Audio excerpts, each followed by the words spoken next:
Hello, everyone. Um, so I want to start this stream, um, like kind of clarifying that first off is yeah, okay, my mic's on. I just wanted to make sure. Um, I wanted to start off the stream like kind of just clarifying that it's really like because I do believe the Bible talks about standing in front of um altars like the Pharisees, so that your prayers can be seen. Um, and I never want to come off like I um, searching for fame or anything like that. There's also a verse where it talks about, um, it is better to have a good name than great riches. And when I think of great riches, oftentimes in today's modern society, um, fame would be one of the first things that comes to mind.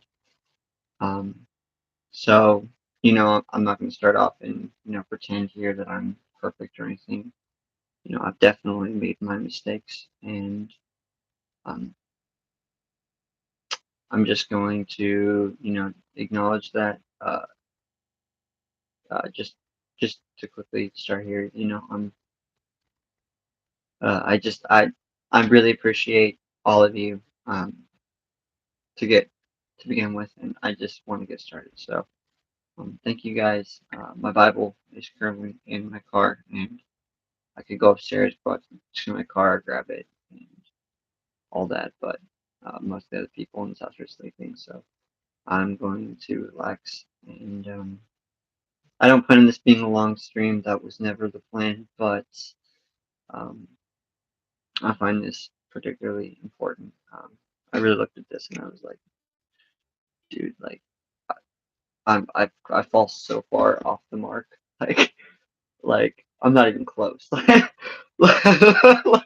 like uh, like sometimes it also another verse I was reading talks about that you're literally it says in the Bible that your faith has to be greater than the Pharisees. And sometimes I know that with my tithe, with my just with what I do, I've made mistakes in life. I've hurt people. I've been the reason relationships have ended. I even read a bunch of verses about my enemies. Just um not casting off your not casting off your wife. Um, um, because you don't want to commit adultery and it said less like less than commit fornication or something like that. And it just there's so many things that I could like the Bible. There's so many things that I could just go over and read day by day. Just like, dude. And I know like this isn't popular or anything. That's not really why I post this, but I do find this pretty important. And there's just so many things that I could work on. Um, so all that to say that just to preface, it's not about me. I'm not trying to say look at me or anything like that. But I read this specifically and I thought that it could help some other people because dang, like dang, do I fall off the mark sometimes. Um, all right. It says the preparations of the heart in man, and the answer of the tongue is from the Lord. So your heart, everything you speak, it's all from God. All the ways of man are clean in his own eyes, but the Lord waiteth the spirits.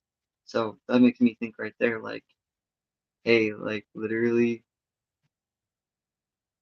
I fall so like first verse in, second verse in, I already fall flat. Like I already fall flat on my face. I'm already like, I'm already so far from the mark as is, you know. Um, sometimes I can look at myself and I can be like, yeah, like I'm clean in my own eyes. That's like what this verse is saying. Like, but the Lord is the one who really can judge. God is the one who weighs the spirits, and sometimes I miss that. I forget that oftentimes. Dude, I'm so far from perfect, and like I said, I don't expect anyone to watch this now. Maybe they'll come back and watch it later. Maybe not, but um, this hits me. This hits me differently. I can't even lie. I know it's 2 in the morning, but these are usually when your best Bible studies are created when you're just half dead in your brain. Like hardly thinking on it.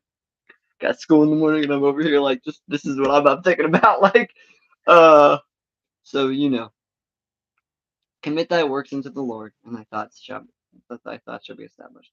The Lord hath made all things for himself, yea, even the wicked for the day of evil. Um, everyone that is proud in heart is an abomination to the Lord. Dang, though hand join in hand, he shall not be unpunished. Um, so even there, the Lord even made the wickle, the wickle. The Lord made the wicked. Says, for the day of evil, the day when God decides that it's finally time to judge, you know, because only God has the right to judge. And there's another verse in the Bible that says, the wrath of man is not worth the righteousness in God. And that got me. Sometimes I can be angry listening to like heavy music and stuff. But if I'm ever gonna write any song like that or anything like that, I can't let my wrath show through. And I know it sounds like an oxymoron, but I think if anything, the thing we need most is to plead for people to come to God, because you don't want them to go to hell. Like hell's a lake of fire. There's another verse I read today about you don't rejoice when someone stumbles or falls. And though I've had the chance and the opportunity the last couple of years to learn from many different artists, even outside the Christian industry, and a lot of them I don't tend to necessarily agree with, and I probably haven't touched on this a whole lot. I honestly haven't used this channel a whole bunch because I've just, um, I think it was in reading Matthew, where it talks about, not showing, like, not crying, like, in public and stuff, and not making it about you and wiping your tears away, so that people aren't, like, you're not trying to make people see how good of a Christian you are. It does talk about that. Um, and humility is such an important part of the Bible, and I, I never want to lose that. So am I going to get a ton of views for reading Proverbs? No, that's not really the point. I would hope not anyways, because to be honest, I don't want to be famous. It's just too much weight, and I think people who are tends to just, just be in it. You know what I mean? Sure, yeah, you make the money, but like I said, um, you know, the I'm trying to get back to the verse because you might stumble over my words. I'm like Moses can barely speak in front of Pharaoh. Um, but all that to say that even so, the Bible does talk about, like I said earlier, you know, um, that it's better to have a good name, you know, and that's what I was trying to get at. I just was trying to remember the verse, better to have a good name than great riches. I just don't want to have great riches.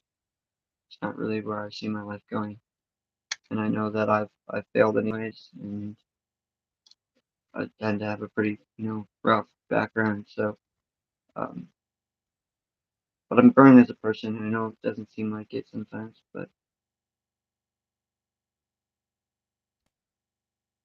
I just know that these verses right here are pointing out a lot of flaws even in my own life that I know I need to fix.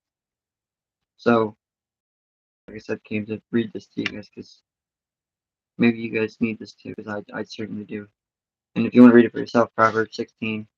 I read the KJV, so King James Version.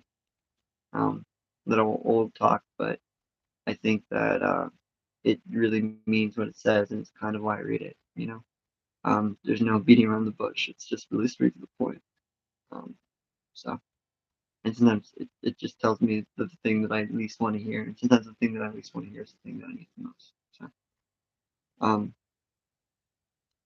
commit thy works unto the Lord, and thy thoughts shall be established. The Lord hath made all things for himself.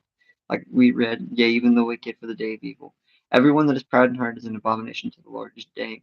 I've been proud before so many times, man. Though hand joined in hand, he shall not be unpunished.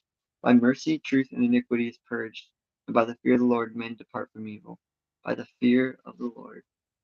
Another thing you could write a song about there. If you want to make a heavy song, talking about the fear of the Lord, Um, how men tremble before his feet. You don't want them. You don't want people to fall, but sometimes we have to fall to learn. And that I think is kind of what the Bible is trying to get across. And I love that it doesn't contradict itself and like that. Because I was reading, I was like, man, some of this stuff is just so hard to hear because it talks. There's a part of David, and David talks about in Psalms. I think it's Psalms. I could be wrong, so don't quote me on that. Where he's saying like, let wrong things come to my enemies and his family and all his next generations. And I'm like, wow. But he's only saying that because those wrong things are going to lead you back to the Lord. If you have to fall flat on your face, the prodigal son, to come back to God, it's not that God wants you to fall. It even says in another chapter of the Bible that you don't want to rejoice in it. It's just saying that either way you want to love them despite it. But if that's what they need to learn that God is real, well, I don't think I have to explain that any further.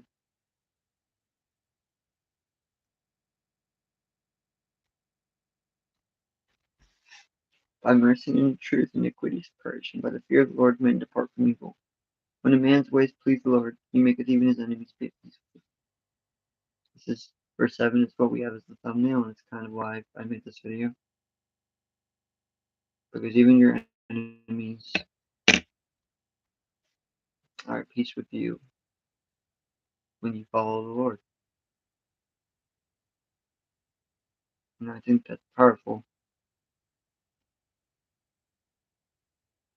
Because maybe that's not the man that I am just yet. I know I can make some wrong decisions. Um, but it's saying right here that, even your enemies will be at peace with you. And I don't know, it's amazing to me. And I'm just sorry, y'all, I'm just trying to check these headphones. I'm not sure